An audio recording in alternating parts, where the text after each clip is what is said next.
Hey y'all, this is Treacherous Slayer coming at y'all with another video, and before we get started, don't forget to like, comment, and subscribe.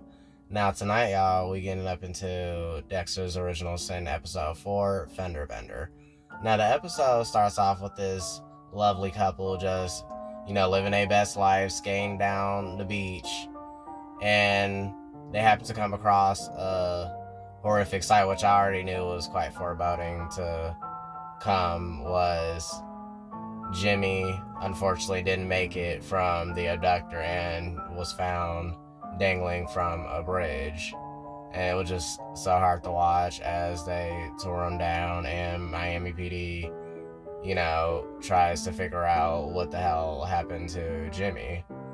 And Dexter's just, livid as he's just reminded of how evil some people can be, and when children's lives are taken, that really sets Dexter off since it hits close to home due to what happened to his birth mom. Now, Harry observes this and tries to, calm Dexter down, and meanwhile, the captain had to keep Laguerta from talking to the press, and he said, no press, so don't talk to the press. And as they continue to investigate, Harry continues to calm Dexter down, like, look, it's very hard to see and stomach, so this is really setting Dexter off, and Dexter was telling him, like, look, yeah, I definitely can't do this. Like, how do you guys deal with this all the time? Because that does take a strong individual to witness something so horrific, and I cannot wait till the doctor receives karma, like, instantly. And Laguerta pushes Captain to work on Jimmy's case, and he shuts her down due to her still trying to communicate with the press and everything. Like, no, you deal with the prostitute that was found over by the beach.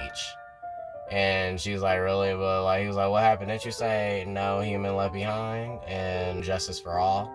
So you go there and deal with that and get out of here. And you can tell she was very salty from this information, because I'm like, well, you did say justice for all, girl, so you can't really get mad at the captain. He was just keeping it 100 with you. Now, Harry suggests that Dexter go join Clark and Laguerta at that crime scene. So that'll technically be Gingersnap's first, solo crime scene to do by himself. Then we jump to Deborah and Sophia chit-chatting about how they're about to enjoy a day out with the girls on the volleyball team, and Deborah's just happy that Harry left her the truck so they'll be able to take the girls and spoil them since they had a successful horror movie night with Booga Sugar. Now, she then reads a note and notices that Harry didn't leave her the truck, and he obviously took it to the crime scene since they found lifeless Jimmy hanging, so they need that urgently. But obviously she's unknown to all this happening, so she's just thinking he's being a selfish dad. Then we jump to Laguerta waiting for Dexter at the crime scene. And she's like, okay, where the hell is forensics? He was like, oh, I'm here. And then she tries to throw shade at him, like, what are you, 12? And he's like, oh, no, I'm actually 20. And she was like, okay, you try to see what happened here, basically. I'm like, yeah, girl, calm down, girl. Don't get mad. Don't take it out on Dexter because you got ate up by the captain. That ain't his fault. Calm down. So he, does his thing, since we all know Dexter is a killer himself. He visualizes how the victim was basically taken out. So he says the victim was obviously taken out by strangulation, and how the killer enjoyed it, basically. And then she was like, that's it? That's all you have? And he was like, well, yeah. She's like, well, I don't need a guess. I need actual forensic evidence. So I'm like, girl, you wanted him to explain what happened. That's what the hell he did. Why you get mad? You need to calm down. So it's like, calm down. And since him and Clark already arrived to the crime scene and discussed before they even analyze things on how rough it is to see their first lifeless child in the field, and Clark tells him that he was 14 when he first saw his first victim. And Dexter tells him, okay, how do you deal with that then? And he was like, well, he explains that you need to find another avenue to take out that frustration. out on, basically, in so many words. And we all know Dexter has a perfect solution to that problem. So that was nice that him and Clark were bonding, and as they wrap up the crime scene, the one corner, which I hope he just eats it, says he refuses to pick up the body because he doesn't want to catch a certain viral disease, if you catch my drift. But I'm glad, okay, dumbass, you should never took that line of work, and if you know, you should be wearing disposable gloves when you even pick that up anyway. So, like, how did you even get the job? Like, you know, this complete idiot. I'm like, just ignorance is bliss, I guess. So, just another dumbass that I wouldn't mind seeing go away. We speed past that. Then we see Deborah and Sophia preparing to take the girls out to the beach, since that was the plan. But then we see Deborah's competition decide to come swoop in for the leadership role, as she takes the girls to the beach in her van and leaves Sophia and Deborah hanging at the school lot. And Sophia asks her, like, okay, so what the hell are we gonna do now? And I guess Deborah said, well, fuck the beach and fuck them, we could go do our own thing. So we see a little mini flashback of Harry deciding to babysit Dexter and his brother Brian as Laura goes out on a mission, undercover still, for a drug informant for the cartel. So it was nice to see Harry already establishing that bond with Dexter ever since he was a child and everything. And we then see Deborah and Sophia buying some guito and some booger sugar from this Blockbuster worker. I was like, dang, Blockbuster, that's so nostalgic. Then we see Dexter going to the evidence locker to dig through some old cold cases to sate his hunger for vengeance, as he decides his fourth target be a former hitman for the mob by the name of Mad Dog. And he goes to Harry about this, but Harry tells him, like, okay, look, if this is, you know, someone you're trying to go after, you're not really ready, though, because this man is like a hitman. You're brand new, you're a newbie. Like, he's trained in forms of taking people out that you're not, so you need to stop getting ahead of yourself. I was like, right, Gingersnap, you do need to chill, because you are just fresh in the game. Just because third time's a charm, don't get too cocky, basically. But he thinks he is the smartest, as we know, and he's like, look, fine, if you really want to do this, you better find some viable evidence to make sure he is the hitman that the mafia and the police force claim him to be, basically. So Gingersnap listens to Harry. He's like, okay, well, whatever. And he goes to gather evidence and stalk this Mad Dog character, who we learn his name is Anthony, and manipulates Anthony and saying he wants to ride on one of his boats to sightsee, and he hands Gingersnap a business card, and Gingersnap finally learns his address, and we hear his monologue like, oh yeah, an address, perfect, I can work with this, and just love it. And he goes and gathers evidence on Anthony and goes to his paper shredder and finds that he shredded his recent target of his, learning that he's not the retired hitman that he claims to be. He obviously was hired for another hit. So Gingersnap takes these shreddings and tapes them up at forensics in an office, and learns that the man that Mad Dog is targeting is this old mob member by the name of Omar, who's flipped and is a witness, obviously, and is set to testify against the mob, and obviously they want him to be silenced. So Dexter learns that this is finally evidence for him to, satisfy his hunger. So he can't wait to rush to tell Harry this newfound news. And then we see the captain and Tanya and the rest of the PD getting interrupted by his wife as they continue to investigate the abductor's case. And we get personal with the captain and see why he's so rigid the way he is, because obviously his ex-wife stepped out on him, and they're having a lover spat as their son was just playing in the lobby on his Game Boy, and Gingersnap peeped this and decided to like intervene and, you know, get to know the child. And the kid is the captain's son is so funny. He was like, yeah, I just play Sonic the Hedgehog. They fight, so, you know, just to tone it out. And in his inner monologue, he was like, see, he even found a coping mechanism to deal with all this. Oh my gosh, Dexter is so funny, y'all. This man. And we then see him asking what he likes to do in his free time and everything, and he's obviously said he likes to play video games, and Dexter tells him he plays only on the TV, so he never played on the handheld device. So he tries to give him a piece of the Snickers. He's like, oh, I'm not allowed to have candy, but he was like, it's okay to break the rules a little bit once in a while, you know. So he does it. But I love how the captain's son mentioned arcade, but I also hope the captain's son doesn't be a next victim either, you know, since he seems to be around the same age as Jimmy. So hopefully the abductor doesn't get his hands on him, because it seems like that could be a potential kidnapping spot for the young children, is the arcade. So, you know, they should keep that in mind and look there for the abductor too, because that'll probably be a good spot to keep an eye out for a creep. Now, yeah, we see Gingersnap giving La Guerta and Clark a breakdown of how the Strangler did his business basically with their victim that they found at the beach.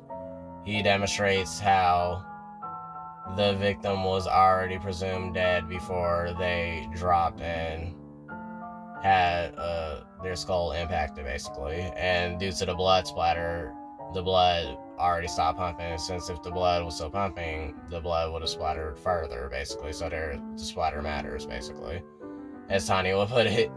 So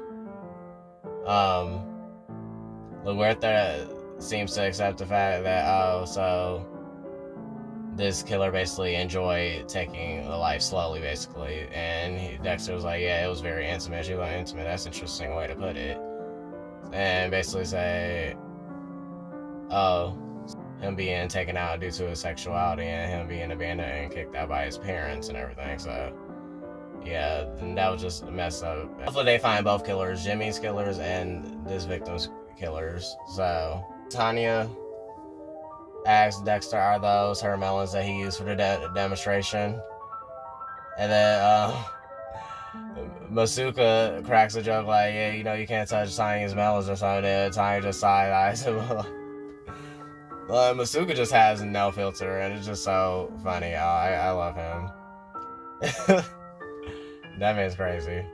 Then Gingersnap learns that Clark's brother was actually the kid who received a stray bullet when he was just riding his bike, and told him that he should just find the time to enjoy with Deborah, since they're all that they have, so don't take that time for granted. We also see Deborah and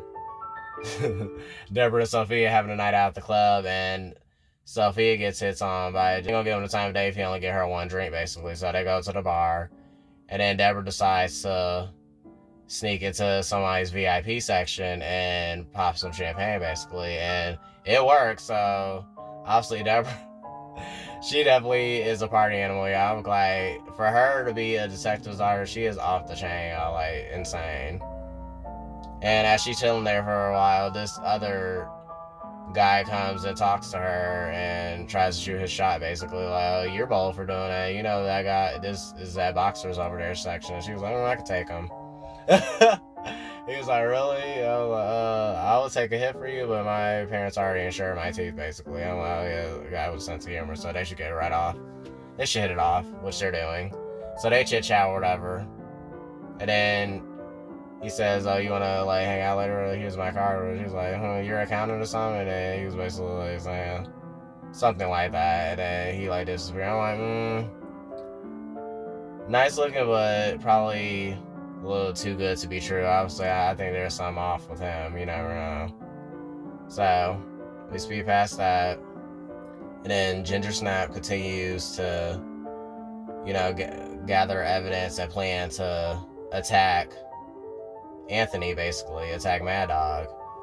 and he goes on a charter ride and talks to Anthony. Anthony informs him, like, yeah, I used to do foreclosures and real estate and everything, and Gingersnap was asking, so your old ass didn't feel bad for taking away their homes? Like, you didn't consider women and children? So he was like, what's that have to do with me? Like, I was doing a job, and why you asking so many questions? I was like, yeah, keep it cute, Gingersnap. Like, you kind of treading on some uncharted territory at the moment.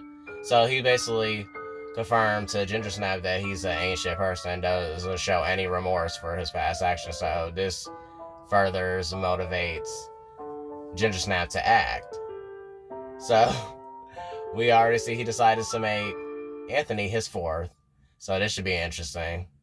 So he goes to get acceptance from Harry, and I was like, Harry does. So we also see a little snippet of Harry coming home from a shift at work and seeing how Deborah left him a note like, you're gonna have to make your own dinner since you took the fucking truck. I'm like, she is so bold. He had to make him a plain ass peanut butter and jelly. I'm like, she is ruthless. And that was just a funny moment of this episode, so I really enjoyed that. So he gets permission from Harry, and we see a little flashback of Harry and Laura, which is Dexter's mom, getting a little intimate. So I was like, oh, so they had a little sneaky link too, as we see Deborah have the sneaky link with the boy she met at the club the other night. And she lied that she was at Sophia's. I was like, right, but girl, you said you don't leave the club without your girl, so where the hell is Sophia? Because I didn't see her after that either, so I'm like, she better be good too. And then we finally see Dexter, plotting his attack on Mad Dog as he breaks into his house, and then he plays his old record, luring Mad Dog to the kitchen. Then, I don't know, he just swings one of Mad Dog's guitars like a bat and knocks Mad Dog clean out, hit a clean home run on that head. So he hits the ground with the thought. I was like, that was a bit too easy, just like Gingersnap thought as he smirked in satisfaction as he dragged him to his garage where all his guitars was. So we see Gingersnap hanging up all the photos and everything. Since we learned that Mad Dog took out over at least 200 people, so I'm like, oh yeah, this man has had a career, since we know he's former military too, so we know this man is definitely dangerous. So obviously not one to be fucked with. So I think Dexter got a little too cocky, as we soon learn as he unties Mad Dog's legs. Mad Dog comes awake and puts him in a headlock with his legs, and then they start to tussle around, and he almost suffocates Gingersnap, but Gingersnap wasn't going out without a fight as he elbowed him a good 1-2 times and, caused Mad Dog to retreat, and he had to chase Mad Dog out his yard, and Mad Dog just running for his life at this point. I was like, oh, no. He was like, damn, this just really trying to take me out at this moment. And then we see Mad Dog is running down the street, desperately trying to flee from Gingersnap. He gets caught like a deer in the headlights and gets rammed by this pickup out of nowhere. And then Gingersnap's like in shock, like, oh shit. And then the episode ends as his face is just filled with horror, as that's an interference into his plan, since we all know the code, he can't be caught, and you're already chasing out. But good thing he was at a good distance, so I think he was safe. And that's how the episode wraps up, y'all. So yeah, Fender Bender was definitely a great episode. I'm definitely can't wait for episode 5, because I want to see how he deals with Anthony, since Anthony just got slammed by 4 gram. So I don't know. We shall see. I don't know Mad Dog getting back up after that one, y'all. So maybe, I wonder if it took him out, or obviously we know he's one tough cookie. So I don't know. And I hope they find the abductor and the unfortunate young man at the beach is killers, because Dexter got his hands full. I'm like, dang, Gingersnap already snapped that guitar over Anthony's head, and I don't know how much more he can take.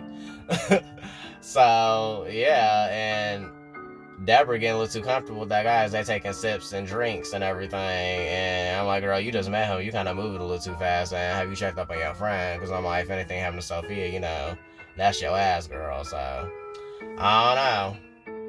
We're gonna have to wait till episode 5, y'all. So y'all can watch Dexter's Original Sin on Showtime every Friday. Also, you get that bundle with Paramount Plus with Showtime too. And it's definitely worth a watch, y'all. Y'all should check it out because I cannot wait for next week's episode because that was one funny ass Sunday. I was like, dang, is he gonna get back up? So yeah. I'm Treacherous Slayer, and y'all, I'll see y'all later. Don't forget to like, comment, subscribe, and let me know y'all thoughts on this season so far. So, see y'all later. Bye.